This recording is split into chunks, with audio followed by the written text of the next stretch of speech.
The timestamp in the corner reads 11:47 p.m., October 14th, 2019, Lincoln County Sheriff's Department, Nevada. This is the bodycam footage of Deputy Marcus Reeves, badge number 2241, and what follows is my attempt to explain why I'm submitting this recording along with my resignation letter after 19 years of service. The night started like any other. I was breaking in a new partner, a kid fresh out of the academy named Tyler Vance, 23 years old, and eager in that way that made me feel every one of my 46 years. We were assigned to patrol Route 375, which the tourists like to call the extraterrestrial highway because of all the UFO nonsense and the proximity to Area 51. I've driven that stretch of road more times than I can count, seen things out there that I've never put in any report, but that night was the first time I had to explain the rules to someone new, and God help me, I didn't explain them well enough. We pulled out of the station at 11:52 p.m. Tyler was driving, which I insisted on because I wanted to watch how he handled the vehicle on those empty stretches. The desert was quiet, the kind of quiet that people from cities don't understand. No light pollution for miles except our headlights cutting through the darkness. The temperature had dropped to around 42 degrees, cold for October even out here, and there was no moon. I remember that specifically because the stars were so bright they almost hurt to look at. "So what's it like out here?"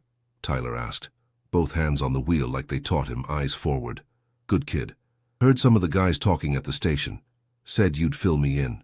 I took a long drink from my coffee thermos before answering. "What did they tell you?" "Not much, just that you've been on night patrol longer than anyone. Said you know things." I watched the mile markers pass. 142, 143. The sagebrush looked silver in our headlights. "There are rules," I said finally. "Not in any manual. Nothing official. But every deputy who works the night shift out here learns them eventually. Some learn the hard way."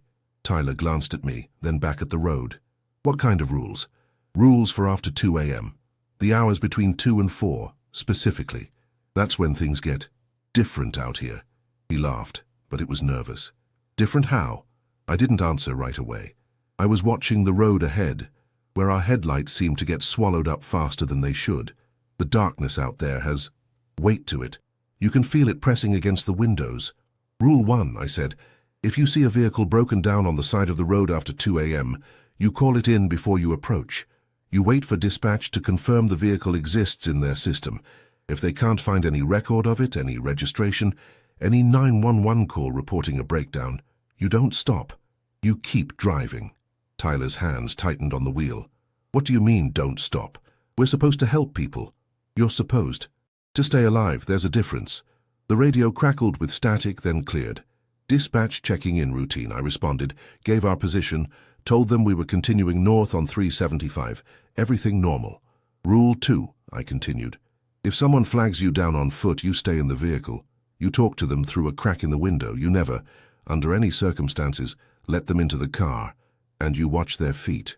"Their feet?" "Yeah, their feet." Tyler waited for me to elaborate, but I didn't. Some things you have to see to understand. We drove in silence for another 20 minutes. The clock on the dashboard clicked over to 12:34 a.m. Still had time before the bad hours. I started telling Tyler about the area, trying to keep things light. Talked about the ranches we might check on. The occasional drunk tourist we'd have to escort back to Rachel, the only town for 50 miles in any direction. Rachel has a population of maybe 50 people on a good day. There's a bar called The Little Alien that sells alien-themed merchandise to the UFO hunters. That's about the extent of civilization out here. At 1:15 a.m., we stopped at a rest area to use the facilities and stretch our legs. The rest area was nothing special, just a concrete building with 2 bathrooms and some vending machines that hadn't worked since the Clinton administration. I told Tyler to keep his flashlight on and to not wander more than 10 feet from the car. He looked at me like I was crazy, but did what I said. While I was washing my hands in the bathroom, I heard Tyler talking to someone outside. My blood went cold. I hadn't seen another vehicle in the parking area. I dried my hands fast and walked out, one hand on my sidearm. Tyler was standing by our cruiser, shining his flashlight toward the desert. He was alone. "Who were you talking to?" He turned, looking confused. "What?" "I wasn't talking to anyone. I heard you. You were having a conversation." Deputy Reeves, I swear I was just standing here. I didn't say a word. I looked at him hard, trying to read his face in the harsh fluorescent light from the bathroom entrance. He seemed genuinely confused. I looked out at the desert where he'd been pointing his flashlight. Nothing but scrub and sand and darkness. Get in the car, I said. We pulled back onto the highway at 1:23 a.m. I was driving now. I didn't tell Tyler why I'd taken over, and he didn't ask. The kid was starting to pick up on the fact that something wasn't right. Good survival instinct. I told him the rest of the rules while we drove. Rule 3, if the radio starts picking up voices that aren't from dispatch, turn it off immediately. Don't try to respond. Don't try to trace the signal. Just turn it off. Rule 4, if you see yourself, your own cruiser, coming from the opposite direction, do not flash your lights or try to make contact. Just keep driving and don't look at the driver. Rule 5, there's a specific mile marker, mile 168, where the road dips into a small valley. Between 2 and 4 a.m. that valley sometimes isn't there. If you're driving and you notice the mile markers jump from 167 to 169, do not turn around to check. Just keep going and radio dispatch that you've experienced a skip. They'll know what it means. Rule 6, the most important one, the one I made Tyler repeat back to me 3 times. If anyone asks you what time it is after 2 a.m., you tell them 1:45. Always 1:45. No matter what your watch says, no matter what the dashboard clock reads, the time is 1:45 a.m. Why? Tyler asked. Why would we lie about the time? Because some things out here are looking for confirmation. They need you to acknowledge the real time. If you don't, they can't do what they want to do. What do they want to do? I didn't answer that one either. At 1:58 a.m., dispatch radioed us about a possible 1054, a livestock issue, at a ranch about 12 miles off the main highway. Rancher named Harold Whitmore had called in saying something was spooking his cattle. Probably coyotes, dispatch said, but would we mind taking a look since we were in the area? I hesitated. Taking a call that would put us on a back road during the bad hours wasn't ideal. But Harold was a good man, 72 years old and living alone since his wife passed. I'd checked on him dozens of times over the years. The thought of him out there dealing with predators by himself made my decision for me. 10-4, dispatch, Unit 7 responding to Whitmore. Ranch, ETA approximately 15 minutes. I turned off the highway onto a dirt road that hadn't been graded in probably 2 years. The cruiser bounced and rattled, our headlights sweeping across endless fencing and the occasional cluster of cattle eyes reflecting back at us like coins. The clock hit 2 a.m. exactly. When we were about 3 miles from Harold's property, I felt it immediately. That shift in the air that I've never been able to explain to anyone who hasn't experienced it. It's like the world takes a breath and holds it. The darkness outside our windows became thicker, more absolute. Our headlights seemed to illuminate less, like the bulbs had dimmed by half. Do you feel that? Tyler whispered. So he felt it too. That was both reassuring and terrifying. Sometimes I wondered if I was the only one. Yeah, just stay calm. Remember the rules. We reached the Whitmore Ranch at 2:11 a.m. The house was a single-story structure with a wraparound porch and a barn about 100 yards behind it. Harold's truck was parked out front, and I could see a light on in the kitchen window. So far, so normal. Except the cattle were wrong. They were all standing in the north pasture, maybe 40 head of them, and they were all facing the same direction. Not grazing, not moving, just standing there in the darkness. Every single one of them pointed toward a low ridge about half a mile away. I've worked around livestock my whole life. I've never seen cattle do that. Stay. Here, I told Tyler. Keep the engine running. If I'm not back in 15 minutes or if anything feels wrong, you drive back to the highway and call for backup. Don't wait for me. Don't come looking. You get out and you call it in. Understood? Shouldn't I come with you? No. Someone needs to stay with the vehicle. Rule 7, I guess. Always have someone with the vehicle during the bad hours. I got out of the cruiser, and the cold hit me immediately. It shouldn't have been that cold. The temperature had dropped at least 20 degrees since we'd left the rest area. My breath fogged in the beam of my flashlight as I walked toward the porch. The bodycam footage from this point gets grainy, which is strange because the camera was brand new. The department had just upgraded our equipment a month earlier, but something about that night made the video quality degrade. You can still see what happens, but it's like watching through a dirty window. I knocked on Harold's door. and waited. No answer. I knocked again, louder. "Harold? It's Marcus Reeves, Sheriff's Department. You called about your cattle." The door opened, and Harold was standing there in his usual overalls and flannel shirt. He looked tired, dark circles under his eyes, but otherwise normal. "Marcus, thank God. Come in, come in."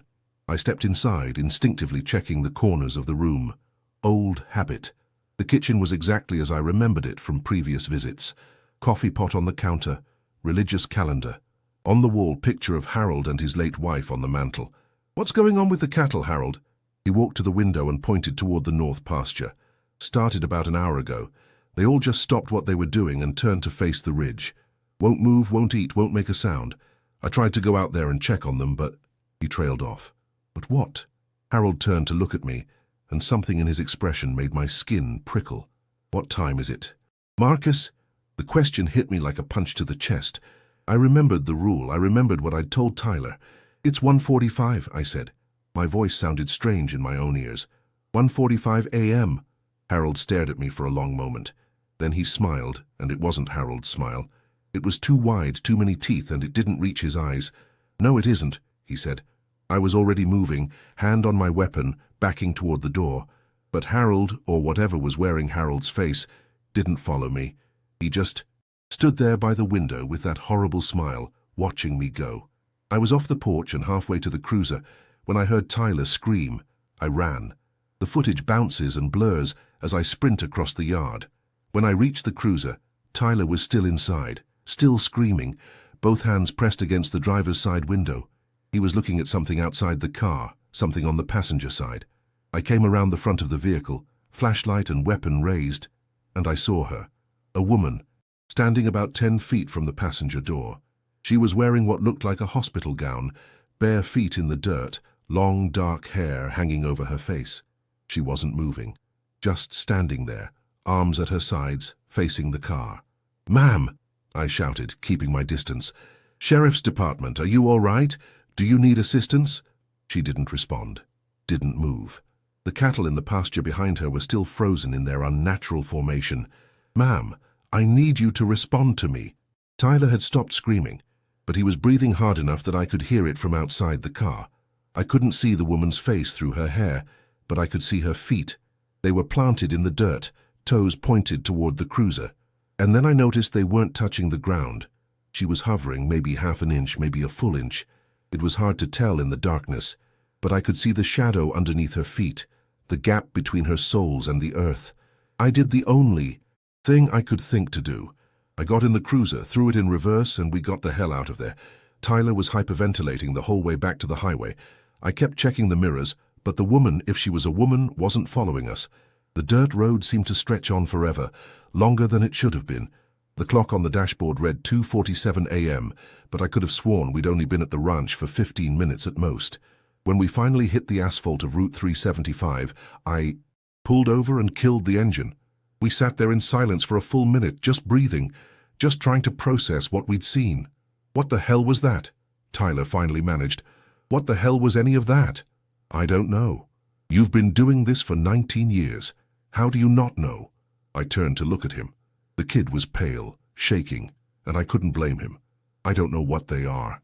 I don't know where they come from. I just know the rules, and I know the rules keep you alive. "Harold? What about Harold?" I thought about that smile, that wrong smile. "I'll call in a welfare check tomorrow morning. After sunrise. We'll send day shift." Tyler shook his head. "We can't just leave him out there. What if he needs help?" "That wasn't Harold."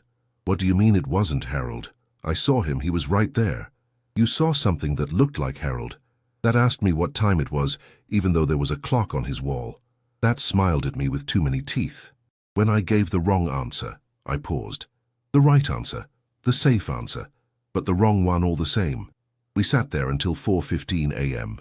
I know that because I watched the clock obsessively, waiting for the bad hours to pass. At 4:01 a.m. the heaviness lifted. The darkness outside seemed to thin, to become normal darkness again, just the absence of light instead of something more. I started the cruiser, and we continued our patrol. We didn't talk about what we'd seen. There was nothing to say. At 5:30 a.m., just as the first grey light of dawn was creeping over the mountains to the east, dispatch radioed us. Unit 7, be advised, we have a report of a deceased individual at the Whitmore property. Day shift is en route, but you're closest. Can you respond? I felt Tyler's eyes on me. The sun was coming up. The bad hours were over. It should have been safe. 10-4, dispatch. Unit 7 responding. We drove back to the ranch in silence. The cattle were spread out normally now, grazing, moving, acting like cattle should. The woman was gone, no sign she'd ever been there. Harold's truck was still parked in front of the house. I told Tyler to wait in the car again. He didn't argue. I found Harold in his barn. He'd been dead for a while, at least 8 hours according to the coroner's later report. Heart attack. He was lying in the hay with a look of absolute terror frozen on his face, his eyes wide open and staring at something I couldn't see. The coroner said he probably died around 6 p.m. the previous evening, which meant Harold was already dead when he called dispatch at 1:58 a.m., which meant Harold was already dead when he opened his front door and invited me inside. The official report lists Harold Whitmore's death as natural causes. Heart failure. It doesn't mention the cattle, it doesn't mention the woman. It doesn't mention the way Harold's body was positioned, reaching toward the barn door like he'd been trying to crawl away from something when his heart gave out. I submitted my resignation the next day. 19 years on the force, and that was the night that broke me. Not because of what I saw exactly. I'd seen strange things before. We all had. But because of Tyler. 3 days after that night, Tyler Vance requested a transfer to night patrol, said he wanted to understand, said he wanted to learn more about the rules. He started driving Route 375 alone, volunteering for the shifts no one else wanted. 2 weeks later, he disappeared. His cruiser was found on the side of the road at mile marker 168, engine still running, doors locked from the inside. His body cam was missing. His service weapon was still in its holster on the seat. The dashboard clock was frozen at 2:33 a.m., even though the car was discovered at noon. The search lasted for 6 days. They never found him. They never found any sign of where he'd gone or what had happened. The case was classified as an unexplained disappearance and eventually filed away, another unsolved mystery, in a county that has too many of them. But I know what happened, or at least I know what started it. The night we were at the Whitmore Ranch, while I was inside with the thing that looked like Harold, Tyler was alone in the car. And when that woman appeared outside his window, she asked him something. I didn't hear it at the time because I was too far away, but Tyler told me later, during one of the last conversations we ever had. She asked him what time it was, and Tyler, who was scared and confused and hadn't internalized the rules the way he should have, Tyler looked at the dashboard clock and told her the truth. "It's 2:33, he said. "I think about that every day. I think about the fact that I told him the rules, all of them, but I didn't make him understand why they mattered. I didn't make him understand that out there on those empty roads, during those dark hours, the truth isn't something you give away. The truth is a weapon that can be used against you." Whatever Tyler let in, that night, whatever he acknowledged by confirming the real time, it didn't take him right away. It waited. It watched. And then, when he was alone, it collected what it was owed. I'm posting this footage because people deserve to know. If you're driving through rural Nevada or rural anywhere really late at night, pay attention to the rules, not the official ones. The other ones, the ones that cops tell each other in whispers, the ones that don't make any sense until you need them. Don't stop. 4 vehicles that shouldn't be there. Watch the feet of anyone who approaches you. Don't trust the voices on the radio. Don't acknowledge anything that might be watching from the dark. And if anyone asks you what time it is between 2 and 4 a.m., remember what I told Tyler. The time is always 1:45 no matter what. The bodycam footage submitted by former Deputy Marcus Reeves was reviewed by the Lincoln County Sheriff's Department Internal Affairs Division and classified as inadmissible evidence due to extensive audio and visual corruption. Deputy Tyler Vance remains listed as missing. The Whitmore Ranch was sold at auction in 2020 and has been vacant ever since. Local residents report that the cattle in the neighboring properties still occasionally exhibit unusual behavior during the early morning hours. Though no formal complaints have been filed, this footage was obtained through a Freedom of Information Act request in 2023. The current whereabouts of Marcus Reeves are unknown. The recording that follows was discovered on a damaged USB drive mailed anonymously to the Lincoln County Sheriff's Department on March 3, 2024. The return address listed a P.O. box in Rachel, Nevada, that had been closed since 2019. The envelope contained no letter, no explanation, just the drive wrapped in a single sheet of paper with the words, "He's still out there," written in handwriting that forensic analysis could not match to any known sample. The following is a transcript of the audio file. Contained on that drive, believed to be recorded by former Deputy Marcus Reeves approximately 18 months after his resignation. This is Marcus Reeves. Former Deputy Marcus Reeves. I don't know who's going to hear this, or if anyone will hear this at all. I'm recording this on my phone because I don't trust computers anymore. I don't trust anything with a screen after dark. But I need to get this down while I still can, while I still remember the details. Because I've noticed that the memories are starting to fade. Not in the normal way, not like how you forget where you put your keys or what you had for breakfast. They're being taken, piece by piece. Something is reaching into my head and removing the things I saw, the things I know, and I need to document this before there's nothing left. I left Nevada 2 weeks after I submitted my resignation. I didn't tell anyone where I was going. I just packed my truck, drove east, and didn't stop until I hit Tennessee. I figured 2,000 miles would be enough. I figured distance would make a difference. I was wrong about a lot of things. The first few months were quiet. I rented a cabin outside of Cookville. Nothing fancy, just 4 walls and a roof and a wood-burning stove. I didn't have neighbors. I didn't want neighbors. I spent my days hiking, my evenings reading, and I made damn sure I was asleep by midnight every night. I set alarms. I took sleeping pills if I had to. I refused to be awake during the bad hours. It worked for a while. Then I started getting the letters. The first one arrived in October 2020, almost exactly a year after the night at the Whitmore Ranch. Plain white envelope, no return address, postmarked from Alamo, Nevada. Inside was a single photograph. It showed my cruiser, Unit 7, parked on the side of Route 375. The timestamp on the photo was 2:33 a.m., the same time Tyler told the woman, the same time his dashboard clock was frozen when they found his empty car. I burned the photograph. I told myself it was someone's idea of a sick joke, some former colleague who knew the story and wanted to mess with me. I almost convinced myself. The second letter arrived in November. Same envelope, same lack of return address, this time postmarked from Rachel. Inside was another photograph. This one showed the Whitmore Ranch at night, taken from somewhere near the north pasture. In the foreground, you could see the cattle, all of them frozen in that same unnatural formation, all facing the ridge. In the background, barely visible in the darkness, there was a figure standing on the porch of Harold's house. The figure was wearing a deputy's uniform. I couldn't see the face. The photo was too dark, too grainy. But I could see the badge catching the moonlight.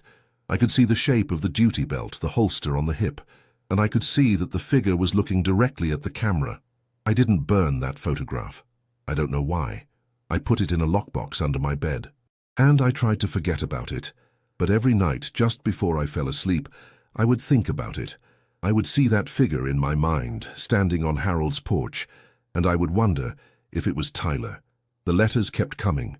One every month, always around the middle of the month, always postmarked from somewhere in Lincoln County. The photographs showed different locations along Route 375. Mile marker 142, where Tyler and I had started our patrol that night. The rest area, where I heard Tyler talking to someone who wasn't there. The entrance to the dirt road that led to the Whitmore property. Each photograph was time-stamped somewhere between 2 and 4 a.m. Each photograph was taken from an angle that suggested the photographer was standing on the highway itself, in the middle of the road, in the middle of the night. In December 2020, the photograph showed something different. It was a close-up of a hand pressed against a car window, the window of a police cruiser. The hand was pale, the fingers spread wide, and there was something wrong with the proportions.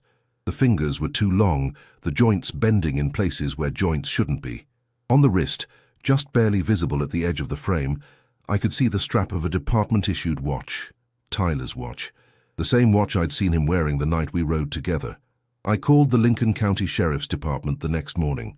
I asked to speak to anyone who had worked the Tyler Vance case. They transferred me 3 times before I finally got someone who knew what I was talking about. Detective Sarah Chen Cold Cases Division. She told me the case was still open but inactive. No new leads in over a year. She asked why I was calling. I didn't tell her about the photographs. I didn't tell her about the letters.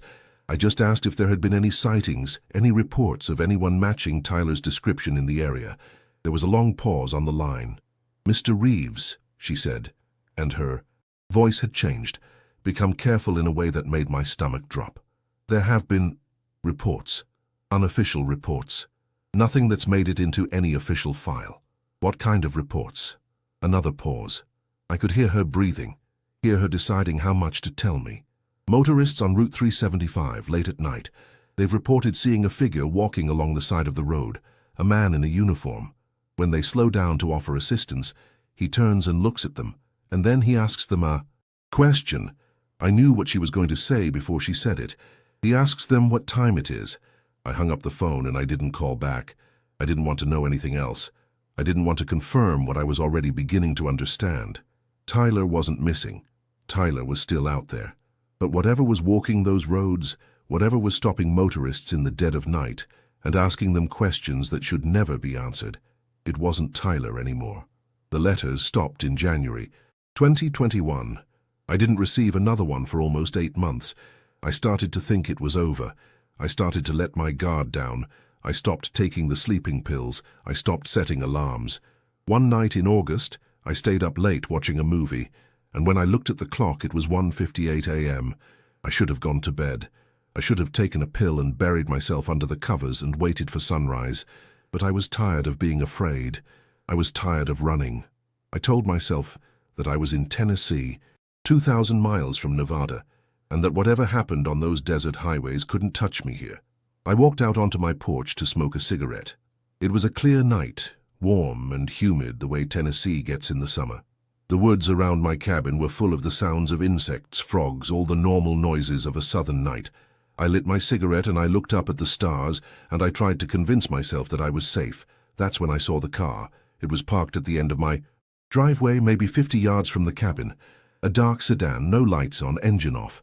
I couldn't see it clearly in the darkness, but I could see the shape of it, the silhouette against the trees behind it. I dropped my cigarette and went inside for my shotgun. When I came back out, the car was still there. I called out, asking who was there, demanding that they identify themselves. No response, no movement. I walked toward the car. I know that sounds stupid. I know all the rules I taught Tyler, all the warnings about approaching vehicles during the bad hours, but I had to know. I had to see. When I got close enough for my porch light to reach the car, I realized it wasn't a sedan at all. It was a police cruiser, white and blue paint scheme, Lincoln County Sheriff's Department markings on the side. Unit 7, my old cruiser. The same car Tyler had been driving when he disappeared. I stopped walking. I raised the shotgun. I could see now that there was someone sitting in the driver's seat, a dark shape behind the wheel. They weren't moving. They were just sitting there, facing forward, waiting. "Tyler?" I called out. My voice cracked. "Tyler, is that you?" The figure in the car turned to look at me. I couldn't see the face, couldn't see any features at all, just the movement of the head rotating toward me, smooth and slow, like a machine. And then the headlights came on. The light was blinding. I threw up my arm to shield my eyes, and in that moment of blindness, I heard a voice. It came from everywhere and nowhere, from the car and from the woods and from inside my own head all at once. "What time is it, Marcus?" I ran. I dropped the shotgun, and I ran back to the cabin, and I locked every door and every window, and I sat in the corner of my bedroom with a knife in my hand until sunrise. When the light finally came, when I finally worked up the courage to look outside, the cruiser was gone. There was no sign it had ever been there. No tire tracks in the gravel, no oil stains, nothing. But there was a letter on my porch, same white envelope, same lack of return address. Inside was a photograph of me standing on my porch in the dark, shotgun raised, looking at something outside the frame of the image. The timestamp read 2:33 a.m. I moved the next day, packed everything I could fit in my truck and drove south. I didn't have a destination in mind, just the need to run, to put distance between myself and whatever had found me in Tennessee. I've been moving ever since. I never stay in one place for more than a few weeks. I never give anyone my real name. I pay for everything in cash. I don't use credit cards, don't use my phone except to make recordings like this one. I've been through Alabama, Mississippi, Louisiana, Texas. I've slept in motels, in my truck, in campgrounds, anywhere that feels temporary, anywhere that doesn't feel like a place where something could find me. But the letters keep coming. They find me no matter where I go. They're always waiting when I arrive at a new place, sitting on the hood of my truck or slipped under my motel room door. The photographs are always the same. Route 375. The desert at night. The cruiser parked on the side of the road. Sometimes there's a figure visible, standing on the highway or walking through the sagebrush.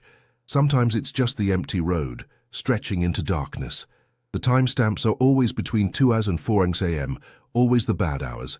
Last month, the photograph was different. It showed a man walking on a dirt road, his back to the camera. He was wearing civilian clothes, jeans and a flannel shirt, and he was carrying a backpack. The road looked familiar. It took me a moment to realize why. It was the road to my cabin in Tennessee. The man in the photograph was me. The timestamp read 2:33 a.m. August 14th, 2021. The night I saw the cruiser in my driveway. The night I asked if Tyler was in the car. I've looked at that photograph 100 times. I've studied every pixel, every shadow. I've tried to figure out where the photographer was standing, how they got that angle, how they captured me without me ever seeing them. But there's no answer. There's no explanation. There's just the image and the timestamp and the growing certainty that I'm being hunted by something I can't see and can't understand. I've done research. I've spent hours in libraries and on borrowed computers reading about Lincoln County, about Route 375, about the history of disappearances in that part of Nevada. What I found doesn't make me feel any better. People have been vanishing on that stretch of highway since the 1950s, long before it was called the extraterrestrial highway, long before the UFO hunters and the conspiracy theorists. People were going missing. Motorists whose cars were found abandoned on the side of the road. Truckers who radioed dispatch and then were never heard from again. Ranchers like Harold Whitmore found dead on their property with expressions of terror on their faces and no explanation for what they saw. The official explanations vary: accidents, exposure, suicide. But there are patterns that don't fit any of those explanations. The cars found locked from the inside. The personal belongings left behind. The clock stopped at unusual times. The reports of figures seen walking on the highway late at night. I found a document from 1973, a memo from the Nevada Department of Transportation to the state police. It referenced anomalous activity on Route 375 and recommended that patrol units avoid the highway between 0200 and 0400 hours unless absolutely necessary. The memo was never made public. It was buried in an archive, forgotten, unimportant to anyone who hadn't seen what I've seen. I found another document from 1989, a transcript of a radio communication between a highway patrol officer and dispatch. The officer reported seeing a woman standing in the middle of the road. He stopped to assist her. His last transmission was the woman, asking him what time it was. His body was never found. His patrol car was discovered 2 days later, parked at mile marker 168, doors locked, engine running. The same mile marker where they found Tyler's cruiser. I don't know what they are. I don't know if they're ghosts or demons or something that doesn't have a name in any language humans speak. I only know that they've been there for a long time, longer than anyone has been keeping records, and that they'll be there long after everyone who knows about them is gone. The rules help. I believe that. I believe that the old deputies who passed down those protocols, who taught them to rookies like me, who whispered about them in parking lots and break rooms, I believe they saved lives.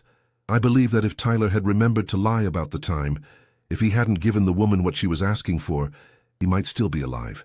He might be sitting in some bar somewhere, telling his own stories, warning his own rookies about the things that wait in the dark.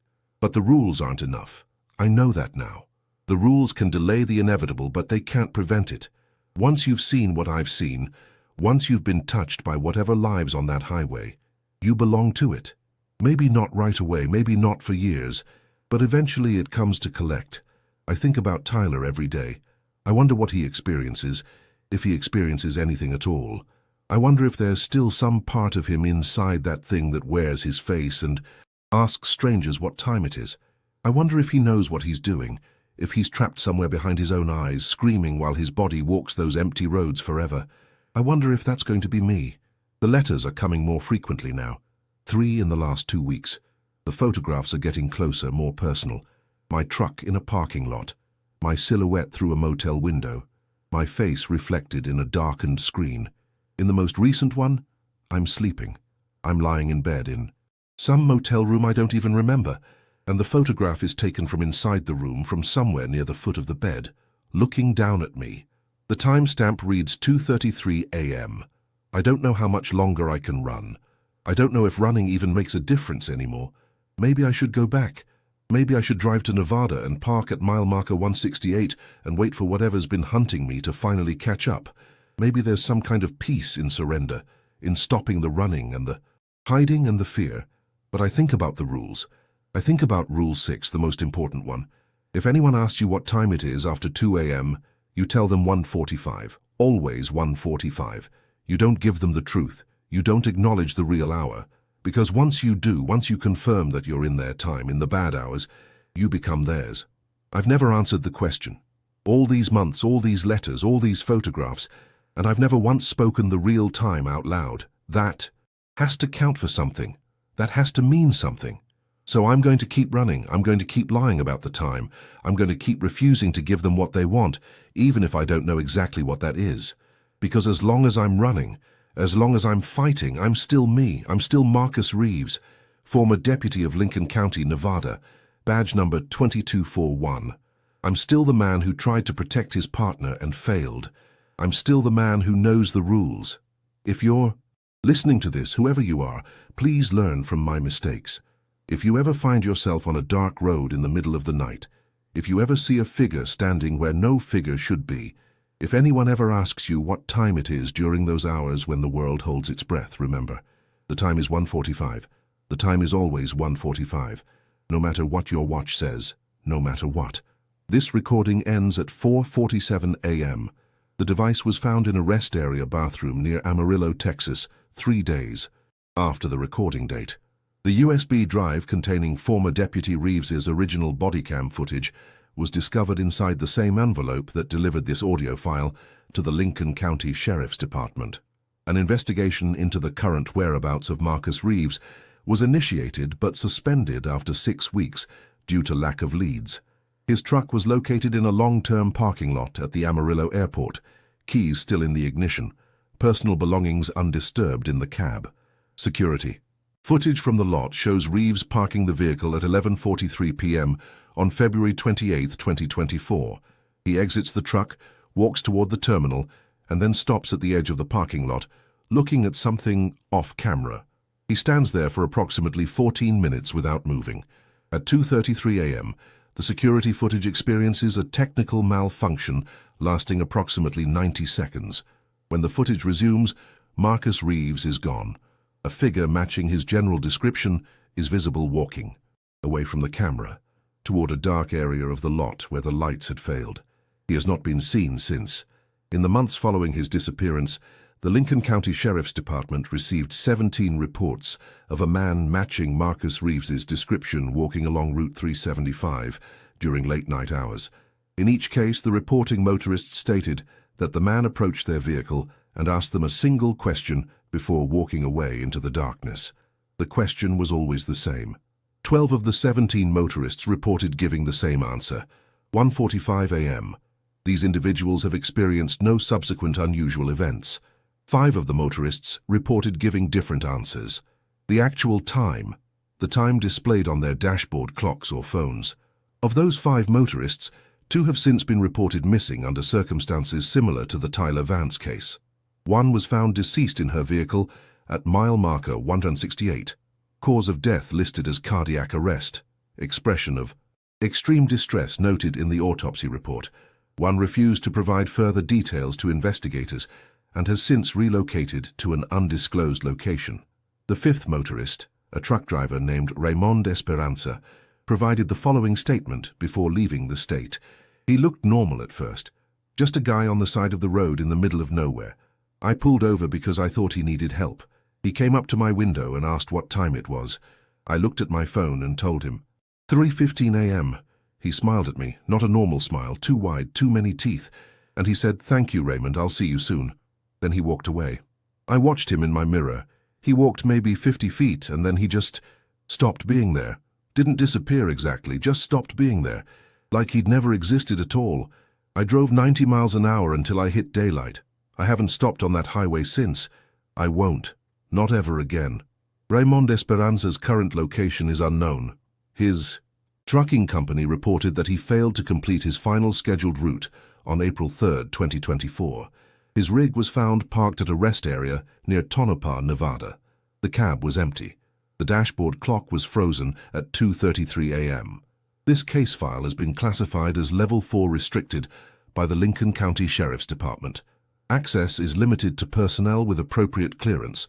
Any officer encountering unusual activity on Route 375 between the hours of 0200 and 0400 is instructed to contact dispatch immediately and await daylight before proceeding with investigation. Under no circumstances should any officer engage with individuals matching the descriptions contained in this file. Under no circumstances should any officer answer questions about the current time during the designated hours. These protocols are not optional. This file was last updated on September 12, 2024. The number of active missing persons cases connected to Route 375 currently stands at 47. This number represents only cases with confirmed connections to the phenomena described in this file. The actual number of disappearances is believed to be significantly higher. Route 375 remains open to public traffic. The Nevada Department of Transportation has declined requests to implement warning signage or travel advisories. Official position: there is no credible evidence of any unusual activity on this roadway. The file ends here, but the road doesn't. It stretches north through the desert, through the darkness past mile markers that sometimes aren't where they should be, and valleys that sometimes disappear. It stretches on forever, waiting for the next traveler, the next patrol car, the next person who doesn't know the rules or who forgets them in a moment of fear. The bad hours come every night, and something is always watching. Something is always asking the same question, and somewhere out there, on an empty highway under an empty sky, the ones who answered wrong are still walking forever. The time is 1:45 a.m. The time is always 1:45, no matter what.